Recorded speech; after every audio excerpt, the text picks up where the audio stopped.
CloudDB, shaping your new normal.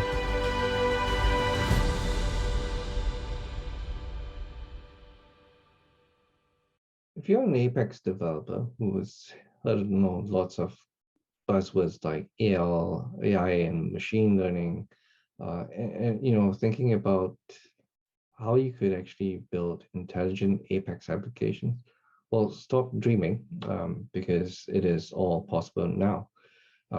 Welcome and thank you for joining me for my session today. My name is Adrian. I'm a senior cloud solutions architect at Insom. I specialize primarily in Apex and the Oracle Cloud Infrastructure, or OCI for short. I do hold a Master of Technology in Knowledge Engineering, which has trained me in some of these AI and ML concepts that we're going to talk about today. I am an Oracle ace. I do write frequently, so you can read some of my writings at my personal blog at fuzzybrain.com. And if you'd like to follow me on Twitter, my handle is fuzzybrain. I am a proud author of the book Getting Started with Oracle Cloud Free Tier. It does provide people who are new to the OCI and wanting to kind of make full use of the always free resources. Then this is the book for you. I am also the creator of something, the challenge coins for Apex, OCI, and Java. If you'd like to find out more, there's a link there. And even better, if you know someone in any of these three technologies who have done great things for you or for the community in general, please consider sponsoring them a coin. So as mentioned, I work for Insom. I'm happy to say that Insom was recently acquired, and we're actually now part of the Talan group, which is based in France, but has offices all over the world. But for Insom, we are a center for excellence for Apex, and we are primarily involved in custom application development, forms modernization, and also developing SaaS extensions. And we deliver these through consulting, coaching, as well as staff augmentation. And we also have a team who provide DBA type services, as well as OCI cloud administration services. We are very committed to innovation and best practices, and we show that, we demonstrate that through the work and the products and services that we deliver. I am very fortunate to work amongst very highly trained professionals, including some who, like myself, are Oracle aces. We do have a global presence as well. Our headquarters is in Montreal, Canada, but we have offices in the United States as well as in Peru. But what really excites me is that we're also in the process of opening our office in Singapore, and that's primarily so we can reach out to our customers in ASEAN and the Asia region. If there are, projects that we could potentially work together on, please feel free to contact Graham or myself. So as I mentioned, I got my Masters of Technology and Knowledge Engineering from the National University of Singapore. Back then, particularly the Institute of System Science, offered two different branches of studies. So you could either specialize in software engineering, or you could specialize in knowledge engineering. And I kind of picked the latter because I just kind of felt that everybody could be writing software, but I wanted to do a little bit more. I wanted to write smart software. And so I felt the need to kind of supplement my skill at the time, current skill sets with some of these AI and ML type knowledge. So our goal today is to first of all introduce machine learning and to give the folks among us who aren't really familiar with the term yet what it really is. We'll look at what's available in terms of services from the OCI, but more importantly to also learn how we're going to make use of these services in order to integrate them with Apex and create intelligent applications. So what is machine learning? When I was preparing for this session, I came across an article that was written by Sarah Brown. She writes for a department in MIT, I believe.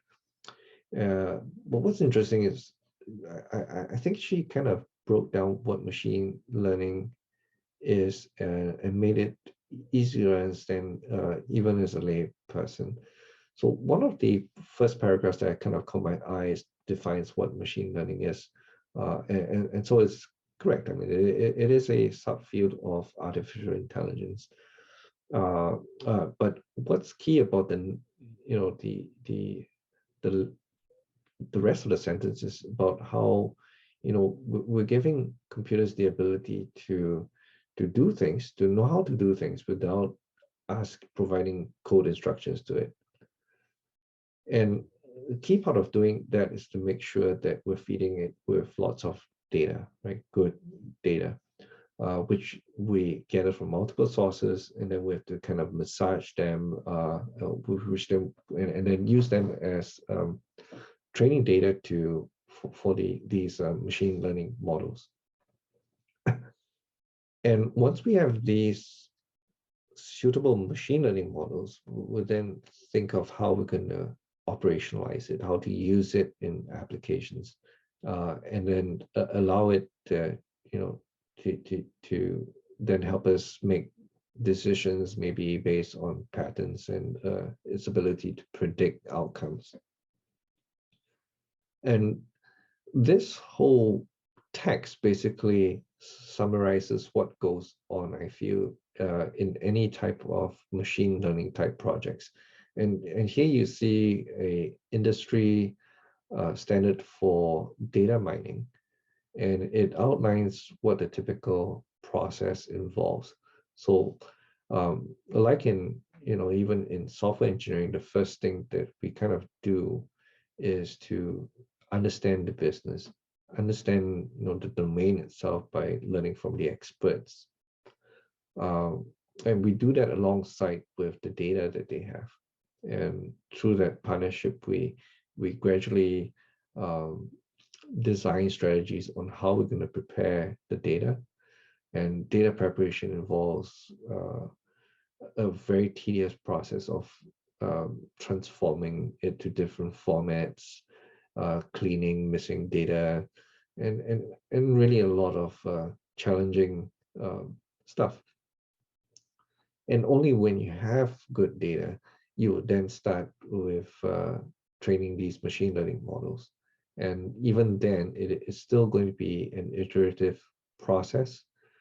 And once you have a model, you're not going to accept it as is. We typically have to then evaluate it by, for example, testing it against naive, and by that I mean data that the machine itself has not seen, and be able to evaluate its ability to predict how accurate it's going to be.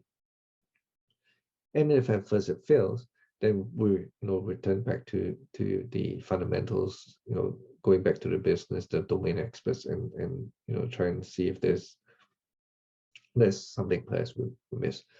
But eventually we will find something, and once we've all accepted and agreed upon a suitable model, then the next step, the natural step, would be to deploy and make use of these models. There are different types of machine learning algorithms, and they are usually classified into three. The third one is reinforcement learning, but more commonly you see things about supervised learning and unsupervised learning. Supervised learning essentially involves algorithms that rely on labeled data. So, for example, if you say things with this particular set of properties would be this type of thing, right? And you have lots of these to kind of train things like your artificial neural networks or your decision trees to make those decisions. It also has the ability to perform regression type tasks. So, for example, predicting a continuous variable like housing prices and car prices, which we're actually going to look at when we're doing our demo later on. And in situations where you don't have such labeled data, then we rely on unsupervised learning approaches. And you find a lot of these when doing things like image segmentation or designing recommender systems. Um, just to kind of explain recommender systems, basically, for those of you who are familiar with the Amazon purchase experience, where you buy something and next thing you know you're going to see a whole list of recommended items to buy. That's all based on machine learning. So you're really using AI and machine learning today.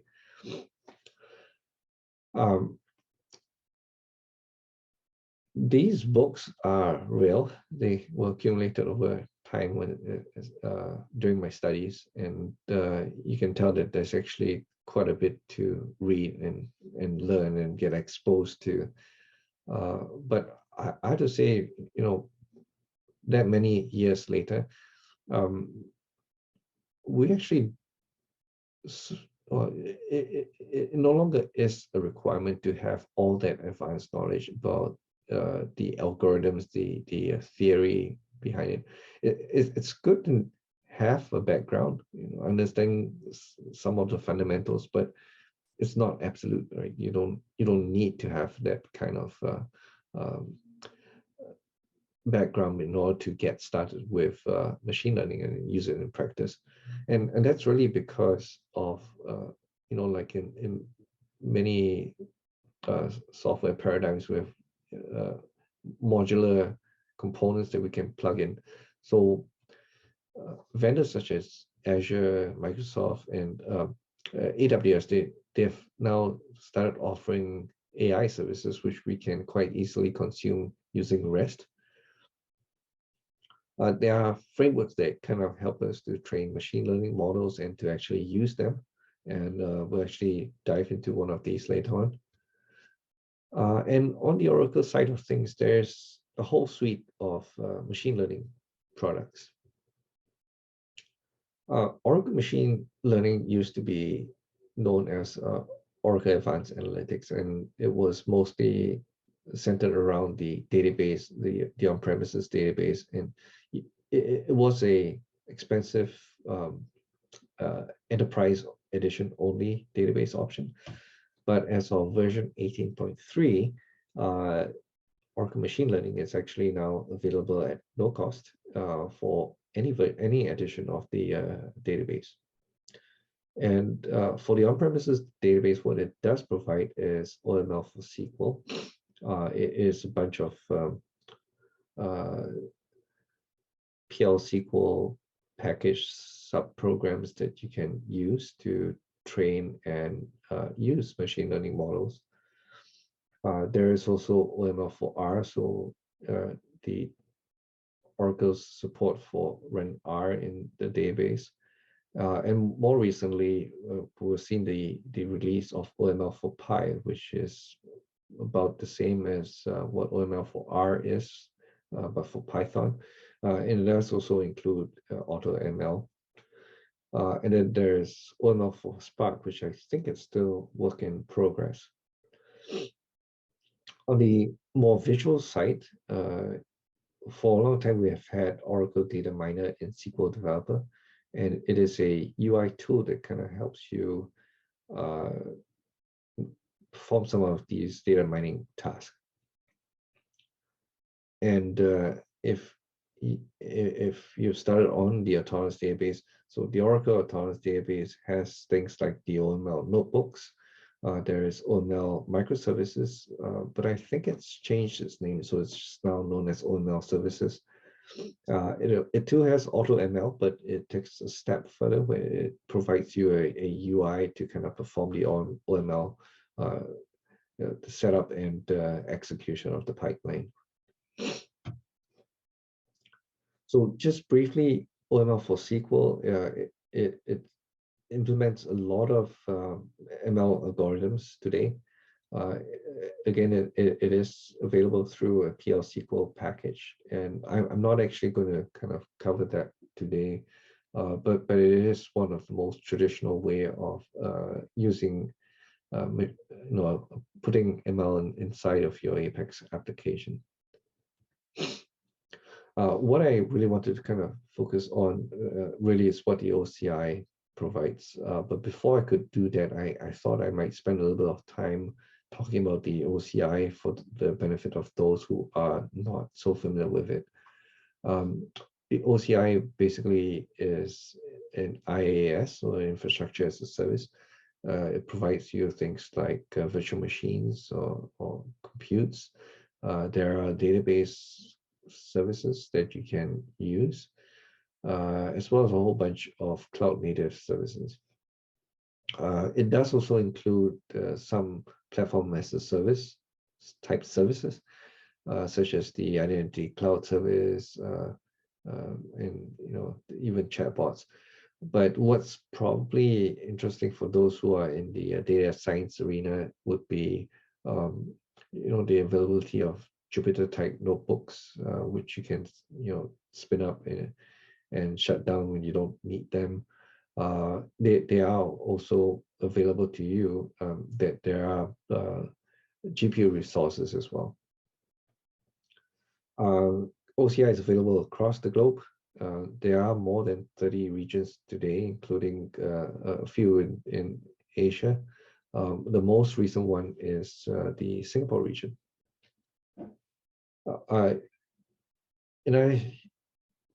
Key thing about OCI is the availability of the always free resources, and every account has them. They are available to you in your home region, and they do include a small sizable amount of computes, but more importantly, they do give you two always free autonomous databases. So that lets you kind of try out some of these things that we're actually going to talk about today. So the Oracle Autonomous Database is perhaps Oracle's current flagship product. It is really AI in the flesh.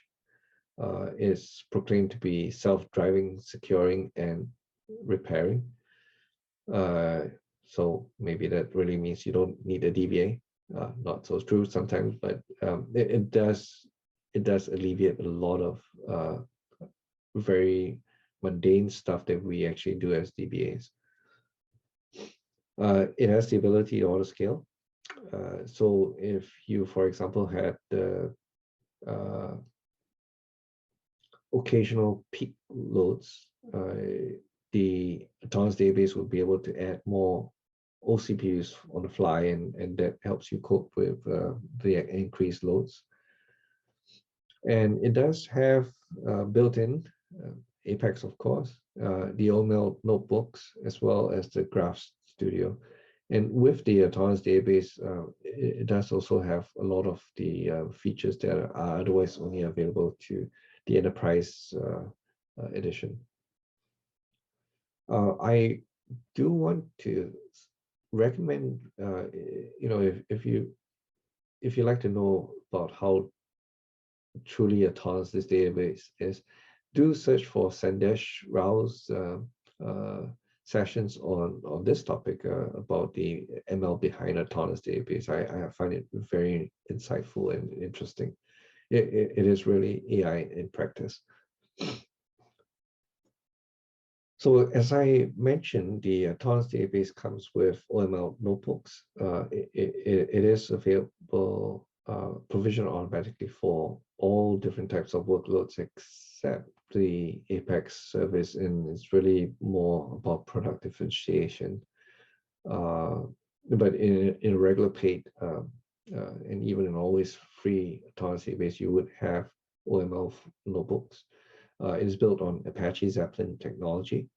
And it does support today SQL, PL SQL, Python, and for documentation purposes, there is also Markdown. OML notebooks does have, it's a gateway to AutoML for you.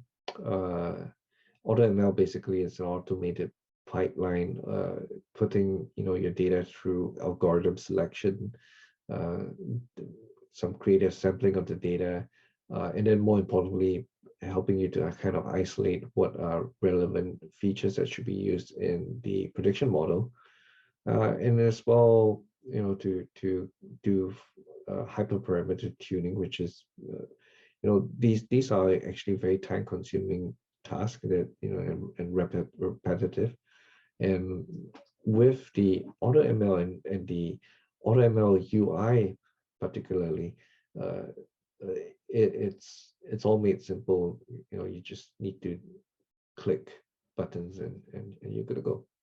And we're actually going to do a walkthrough later on, but here's some of the screenshots that I did. So on the left here, basically you're seeing an experiment in AutoML, where it's showing its metrics to show the quality of those models that are being trained. And then here on the right, it shows you a list of features or columns in your data that are significant in the outcomes for your prediction models. And as I said, once you have those models, you have the ability to deploy them and use them in your code. So here we're going to start with the first demo, and we're going to go into the, so that's the notebook, and I've gone, so maybe before that I should show you the notebook. So we talked about doing data preparation and stuff like that. Now, when I started working on this demo, I started with a data set that I obtained from Kaggle. There's both training and test data on car prices, I believe, in India. And it's pretty interesting set. But the first thing I had to do was basically make this data available to the Autonomous Database. And one way is to actually just dropping off, the CSV file that I download and creating an external table. So once I had that, I was actually able to then, do some basic understanding of what's in the data set. So I could, for example, just figure out what's, the different field types that are in the database. And these are just some of the other stuff. And if you framed your queries carefully, and, you could even do things like do basic charting and stuff like that to kind of visualize the data set itself. And last but not least, I could then, perform a little bit of cleaning and data preparation that I talked about. And basically what I did was to present all that information using a view. So with that, I am able to go to AutoML to create an experiment.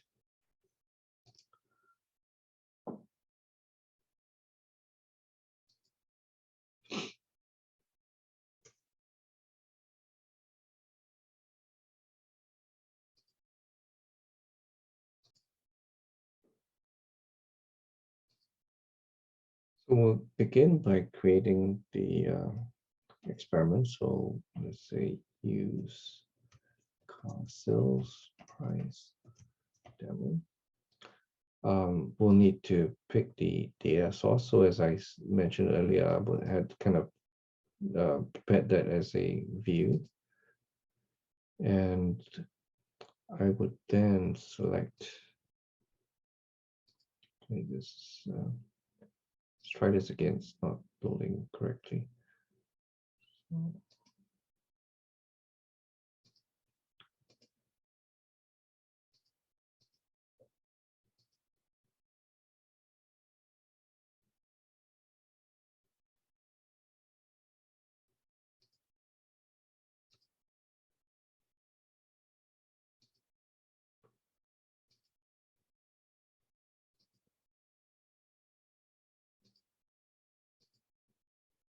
There we go.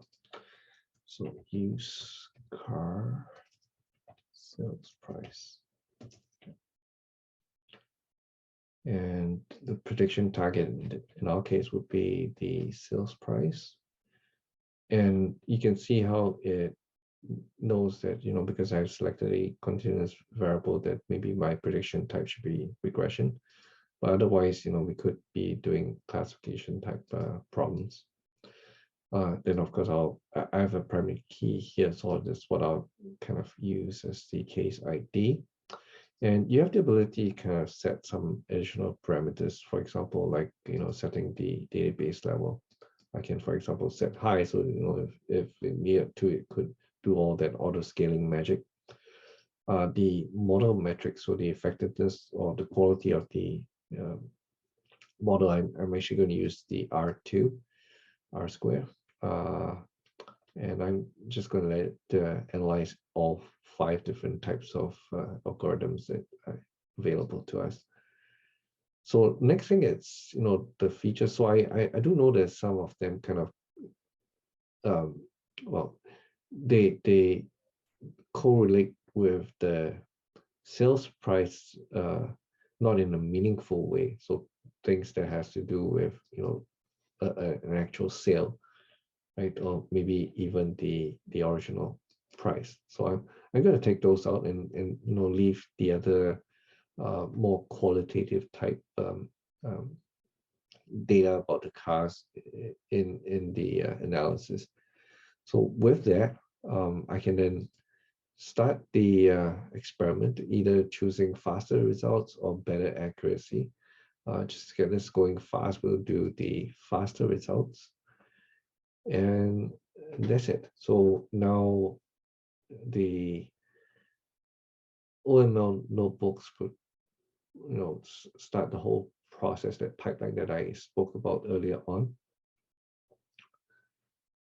So it will do the algorithm selection, adaptive sampling, feature selection, and then the hyperparameter tuning. And finally, it will present you a list of features and basically graph out their impact.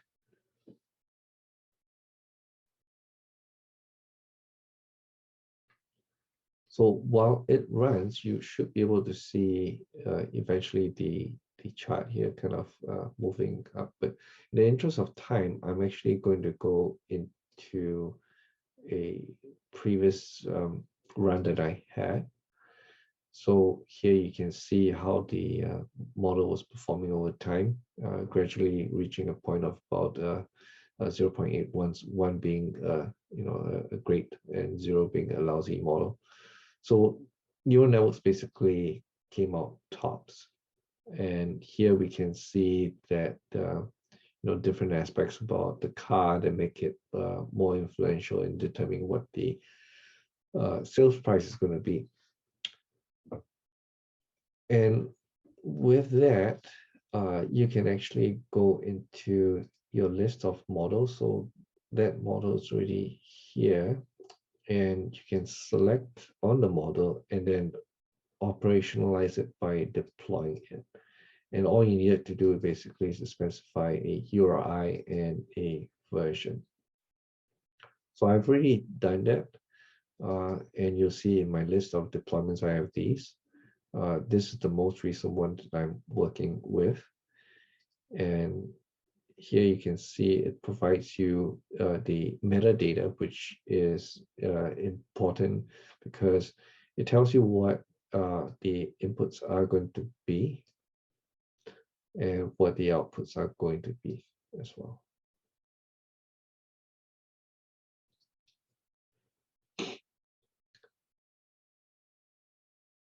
Let's see if this is completed. Oh, it's still running, but you can definitely see some progress. So we're not going to wait for this to finish. We've already operationalized the model.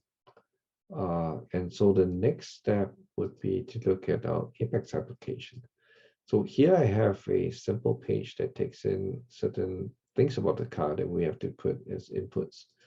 So I can, for example, and I should mention, in fact, I did say that I had a bunch of test data, which, the training has not actually seen.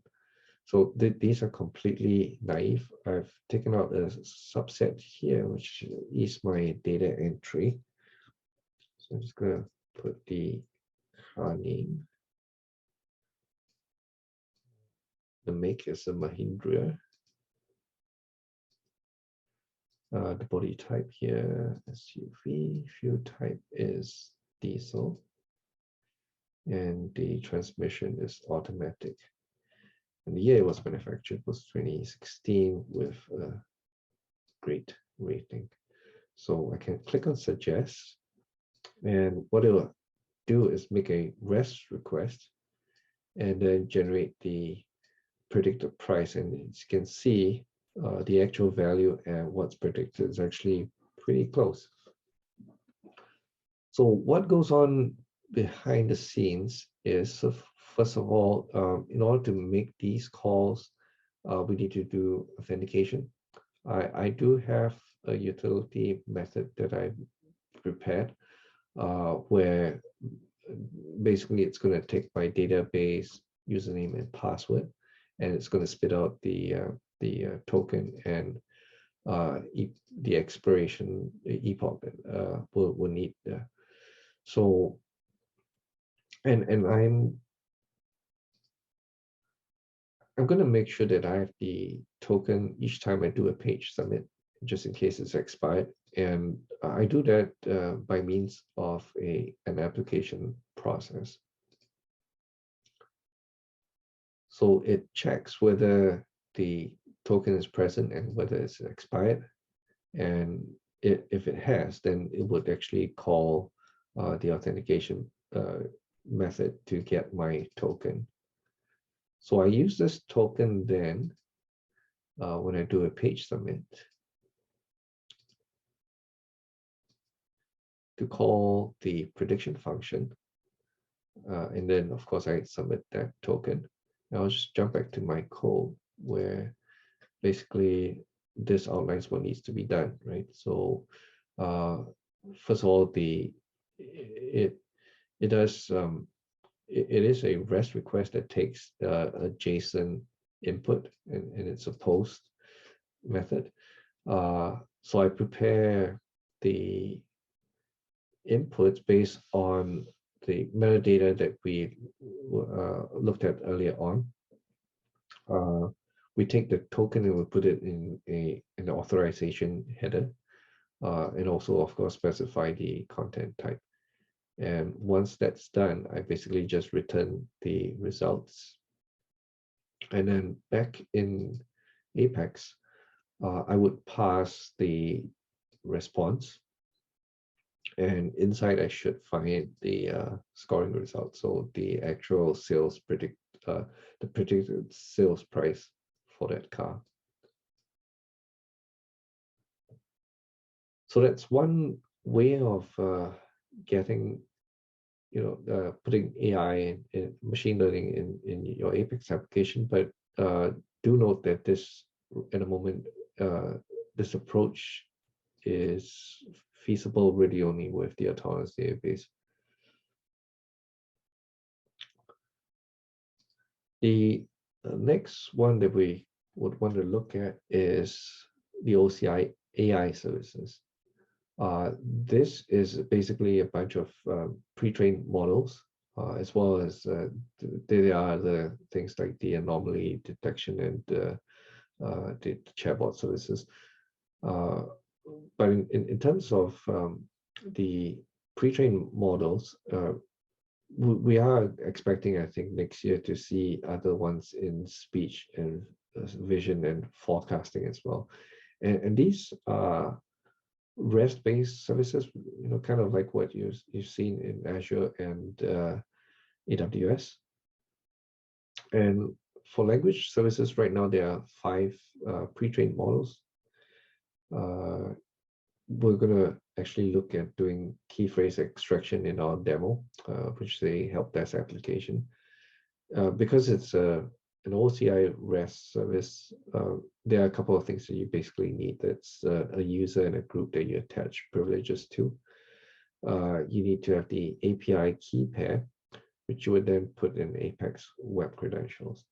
And again, you probably need your OCI tenancy administrator to help you with policies as well.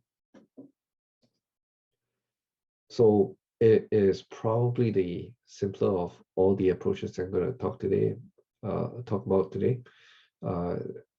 Basically, just formulating your REST endpoint, depending on, first of all, the region that you're calling to, as well as the pre-trained model that you want to use. And again, it's just making a REST call with the Apex credentials that I talked about.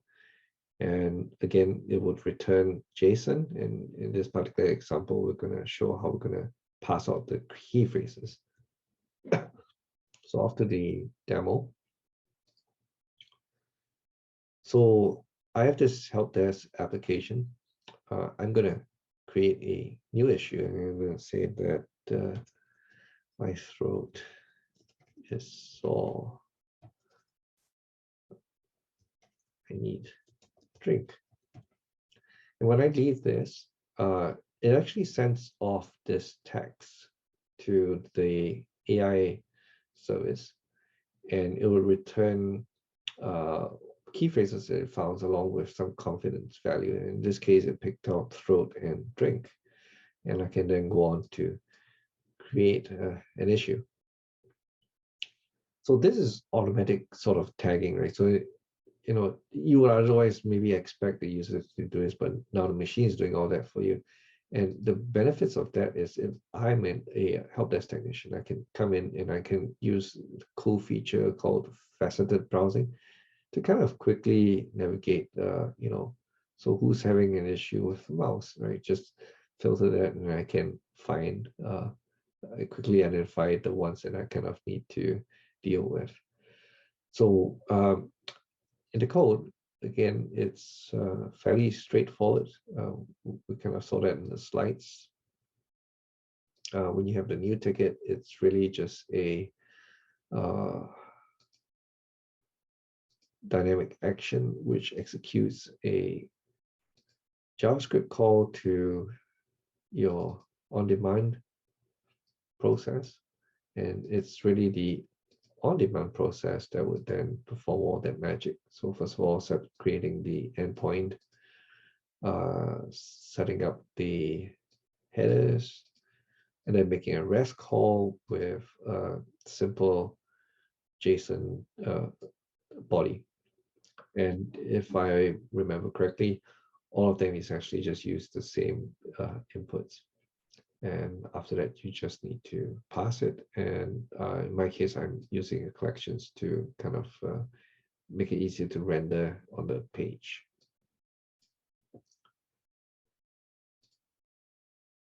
So the next approach is to actually use something called serverless computing. If you're interested in following in depth, I do have a presentation next week. You can follow along that one for more in depth on how to work with Oracle functions. But briefly, serverless computing is basically functions as a service. It is managed, and it typically only performs one and only one task. It is elastic, so it can scale up, scale down as whenever you need. And it generally is pay per use, so that does help cut on a lot of costs. So serverless computing is the OCI's implementation.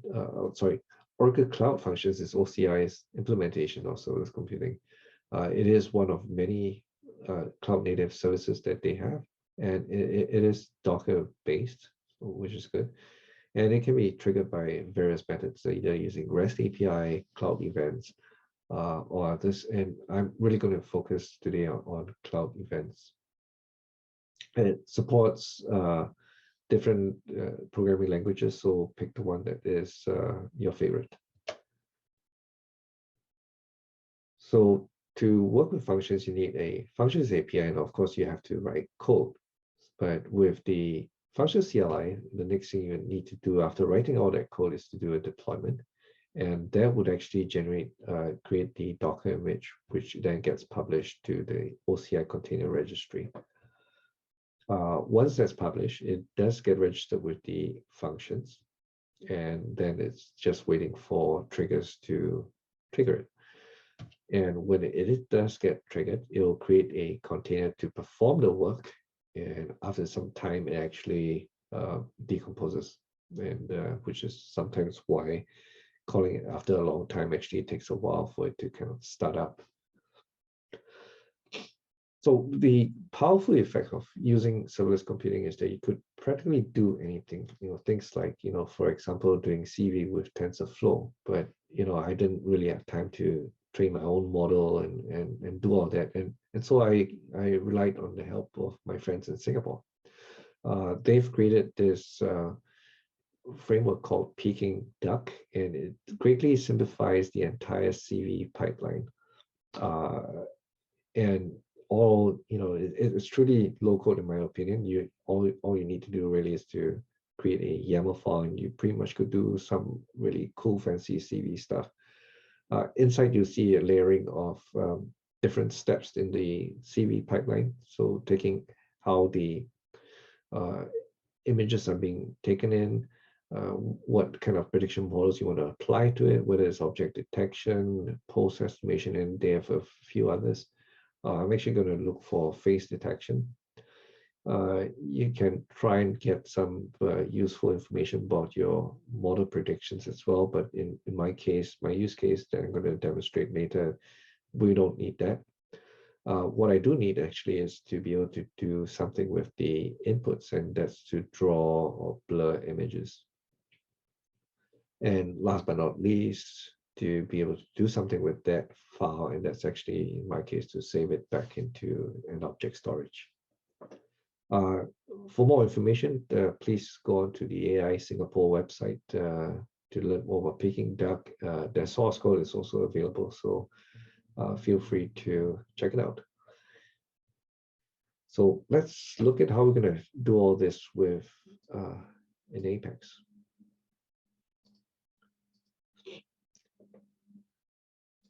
So here I have something I called privacy enhanced photo collection. I'm going to let people upload images, and if it does detect a face, what I want to be able to do is to, this is totally gone, but to basically obfuscate the face. So for example, I have this file here, with 5 different people, and just gonna upload the file.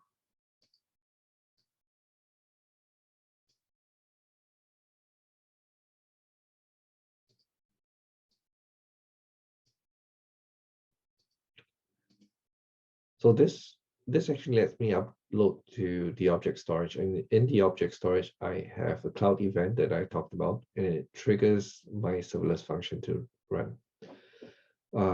While I'm waiting for it to do its magic, I'm just gonna kind of walk through the code.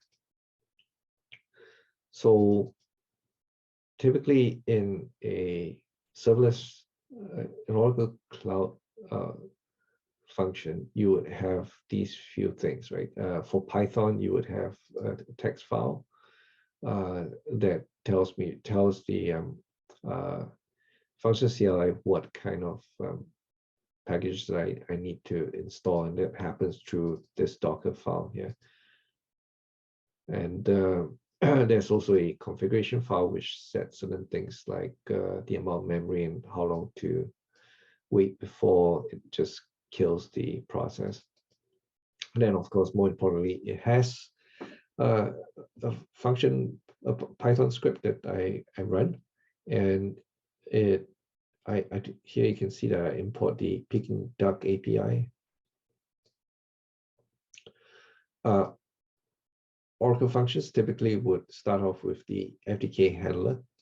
So it would get the information about the events, figure out the bucket name, download the object from the object storage, save it to the temp directory, and then run the CV pipeline over it. So here you'll see that I'm creating a input node and specify where the input directory is. That's the model that I'm actually going to apply to the pipeline, so to the images that come in. And then I want to blur those images, so I just essentially just create a node. And finally, I wanted to write to the output directory. So remember, I spoke about the YAML file. This is essentially what it is, right? In Python, then I would be just lining them up in an array to say this is the input, the model, the draw node, and finally the output node. So once it's done, I'll then just simply upload this image back to the same bucket. And so if I hope this is already done. There we go. So the original image is here, and you can see that it picked out the 5 faces in the photo and just did a simple blur filter of it.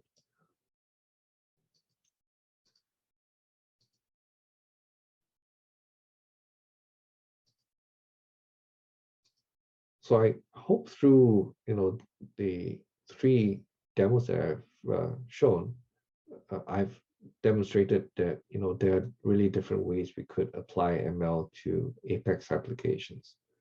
And again, it is really only possible because of the contributions of many people in the community in developing frameworks and pre-trained models. And today it's not hard to add these. It's a little bit of learning, but once you get a hang of it, it's going to be easy peasy for you. So think hard about your problems and come up with creative solutions, and in the hope of making applications better for our users. This is a recorded session, so if you have any questions you'd like to ask me, please feel free to contact me using any of the 4 channels here. But till I hear from you, I just want to thank you again for joining me today, and I wish you a pleasant day or evening ahead.